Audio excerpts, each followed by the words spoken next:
So she is threatening actually. నేను పెళ్లి చేసుకుంటే వాళ్ళ వైఫ్ ఎందుకు అడుగుతుంది నన్ను? తీసుకొని వచ్చి నా ఇంటికాడ పెట్టు, లేదు అంటే పెళ్ళైనా చేయి, లేదు అంటే మాకు సెటిల్మెంట్ అయినా చేయి. ఇదే నీకు లాస్ట్ వార్నింగ్ అంబిక. ఇది సౌమ్య గానీ నువ్వైనా గానీ ఇద్దరికి చెప్తున్నాను. అది అతని అబ్సెషన్. నన్ను రెండో పిల్లంగా ఉంచుకొని వాళ్ళ ఊర్లో ఉంచుకోవాలంట. మ్యామ్కి చెప్తున్నాడు బలరామ్తో డివోర్స్ చేయించేస్తూ బలరాం వేసేస్తాం మేము, దాన్ని తీసుకొచ్చి మా ఇంట్లో పెట్టుకోవాలని. మీ వైపు నుంచి మిమ్మల్నే కాకుండా మీ హస్బెండ్ని కూడా వీళ్ళు థ్రెటన్ చేస్తున్నారా? చేయలే, సైలెంట్గా ప్లానింగ్. అతని 10 టిప్పర్స్ ఏవో ఉన్నాయి, ఆల్రెడీ 10 మర్డర్లు ఏనో చేశారంట అతను. సో బలరామ్నైనా చంపేస్తాం లేదా డివోర్స్ ఇచ్చి మా దగ్గరికి వచ్చే అంటున్నారు.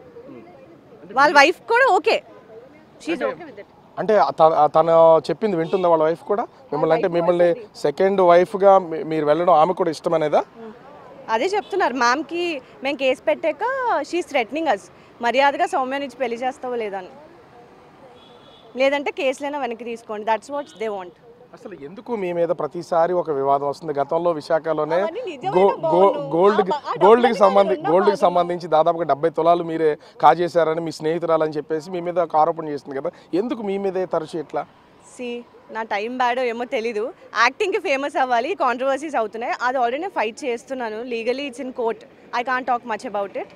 అండ్ ఇది అంటారా, నేను ఏమంటాను, ఎఫ్ఐఆర్స్ నేను పెట్టాను కదా, అతన్ని కూడా కంప్లైంట్ కాదు, ప్లీజ్ రిజిస్టర్డ్ ఎఫ్ఐఆర్ నాకు చూపించండి ఏం కంప్లైంట్ పెట్టారు. There is no, is just bluffing it off. అంటే ప్రేమ పేరుతో ₹1 కోటి అసలు మీరు వసూలు చేసింది నిజమా కదా, లేకపోతే కేవలం ఇది మూవీకి సంబంధించా?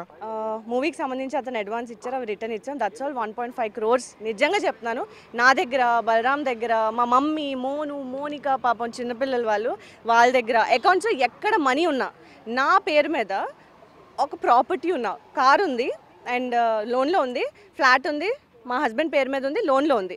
ఇవి కాకుండా నా దగ్గర అకౌంట్లో డబ్బులు ఒక 50,000కి మించి ఉన్నా, ఏమైనా ప్రాపర్టీస్ ఉన్నా, ఆన్ స్పాట్ నేను నిజంగా గుండు గీయించుకుంటాను.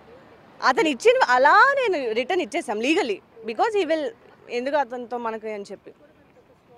Still is bluffing it off. అంటే మీరేమో హనీ ట్రాప్ చేస్తున్నారని, ఇంకొకటి ఫ్లైట్ ఇంకా త్వరలో పంపించేస్తాను 2 నిమిషాల్లోనే.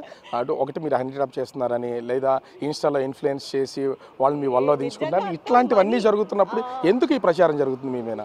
నాకేం తెలుసు, అతన్ని అడగండి. అండ్ లిటరలీ హనీ ట్రాప్ చేసేంత సీన్ నాకు లేదు. అండ్ అతను మాట్లాడింది కాకుండా ఇంకెవరిని నేను ట్రాప్ చేశానో ఐమ్ ఆస్కింగ్ టు కమ్.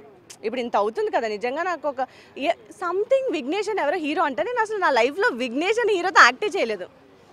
ఇంకా శ్రవణ్ అని ఎవరో సూసైడ్ చేసుకుని చచ్చిపోయారంట నా వల్ల. ఇన్ని జరిగితే ఇంత హనీ ట్రాప్ అయితే నేను ఎందుకు ఇంట్లో ఉంటాను? మేము అక్కడ